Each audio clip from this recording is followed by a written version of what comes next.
Hi, this is Brian Timoney and welcome to this video seminar on affective memory. Now this is one of my very favourite subjects when it comes to acting because I believe that this is such an important and crucial tool for the actor that every actor out there should know how this works. It's used by all the top actors, including people like Al Pacino, Dustin Hoffman, Sean Penn, Forest Whitaker, and there's a very long list of actors that use this approach and this particular tool because it's very dependable and produces emotion time and time again that is very deep and believable. So let's have a look at what is affective memory. Okay, affective memory is the use of your own memories in conjunction with your senses to produce the correct emotion for a scene. So basically what it involves is, for example, you may be doing a scene where you have to get really angry. Using affective memory, you'd recall an event from your own life that made you really angry and you relive that memory through the senses. So basically you relive it by visualizing it, smelling it, tasting it, touching it, hearing it. And by doing that, it would recreate the emotion that you felt at the time. Now, this sort of was discovered very long time ago. That basically how we experience the world is through our senses, and therefore it makes sense that if you want to recreate the emotion that you felt at that time, you re-experience it through your senses again. And this is a really important realization because many actors don't get this. You know, they kind of give verbal commands to their brain to get emotional, and it doesn't really work. The brain doesn't work like that. How it works is that to get emotional or to produce emotion, you have to work with the right side of the brain, which is very creative and works with pictures primarily, you know, visual and all the other senses as well. And so therefore, if you're really trying to produce a certain emotional result, you have to relive a particular memory through your senses, and bang, you will experience the same thing again. Now, emotion in itself is not the entire picture because then it has to be fused with the character and event that you're portraying. So it's not all just about emotion, creating emotion. It's a very important part, but it's not the whole picture. You know, it has to be fused with the character that you've built, an understanding of the scene and the play and the actor that you're working opposite. The way that I like to think of affective memory is it's a springboard into the scene. So if you imagine, you know, the high divers, they go onto the diving boards, the sprung diving boards, and basically they jump up and down, they gain a particular momentum and angle into the water. And really affective memory does the same for the actor. It gives them a certain momentum and a certain sort of fuel, if you like, for the scene that allows them to portray it utterly believable. So really important affective memory, and again it's used by all the top actors, so you really should know how this works. Okay, there are two types of affective memory, the sense and emotional. Affective memory is the umbrella term for these two areas, and basically let me tell you what sense and emotional memory is. But sense memory is basically the beginning of your training as a method actor. You go through a progression of sense memory work, which is like daily activities that you experience every day, and you experience them through your senses. Now, the reason that we do this is multiple fold, but one of the reasons is it's to build up your acting muscle on your senses. So it's to get you used to using your senses in conjunction with your memories. Now it sounds like a straightforward thing to do, but actually it's much more challenging than you might think.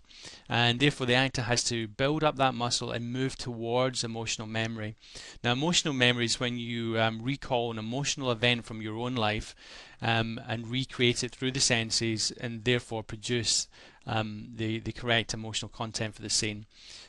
Again, really important, because if you're on set and the director's requiring from you in 2 minutes flat that he wants you to, you know, scream hysterically or break down and cry or whatever the emotional content is, you have to be able to deliver that. And that's why all these big actors like Meryl Streep, Forest Whitaker, Sean Penn, Daniel Day-Lewis, there's a whole list of them use it because they understand that when the cameras are rolling, the directors ask for particular emotional content, they have to deliver. They're getting paid a lot of money to deliver. So they use affective memory. Okay, let's look at why we use affective memory.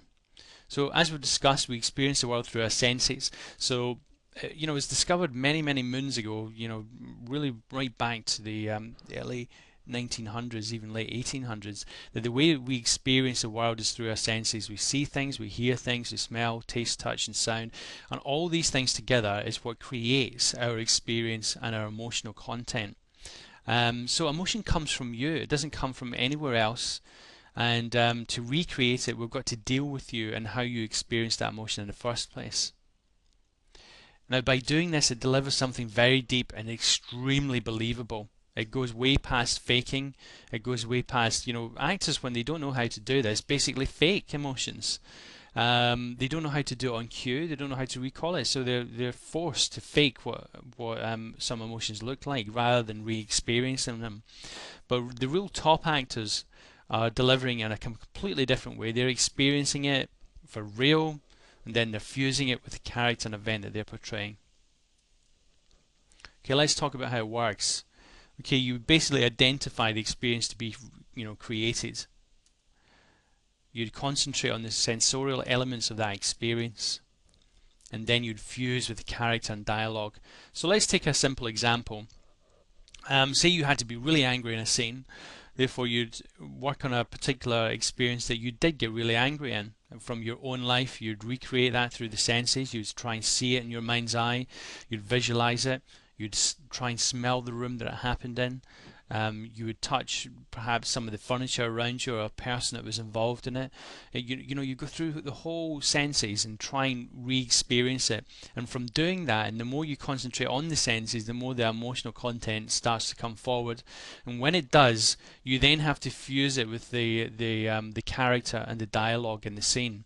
And then you go with what's happening in the scene. So it's a springboard into the scene.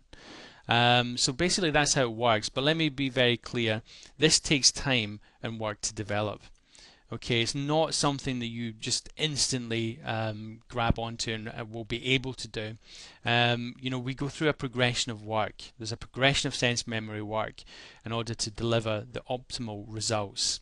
When you think about it, the people that are going to be, appearing in the Olympics don't just suddenly turn up on the day and decide to run the 100 meters. They basically go through a training. Weightlifters don't suddenly just decide to lift the heaviest weight. Start with light weights and they work their way up. And it's the same for method actors and sense memory work. We start with very light exercises and develop to more complex ones. And by doing that, you get stronger, and the impact that these memories have on you becomes stronger as well and more dependable. So one of the things I need to point out that this does require time and perseverance and guidance. It's not something you can do by yourself. You'll need guidance on it, and you need time and perseverance on the particular exercises. Because when you look at anybody that's achieved anything in this world, they are consistently going over the same stuff again and again, trying to perfect it and make it better. If you look at some of the great sportsmen and women of our world, they are not trying to reinvent the wheel. They're trying to do the same thing over and over again, but perfect it, make it even better. And they start off slowly, and they start off with simple things, and they work their way up until it becomes progressively more difficult and complex. And that's what you need to do here. It's not something you can just automatically do.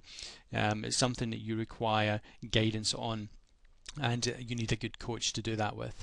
So that's basically everything that I want to say on effective memory today. You should certainly look into this particular tool.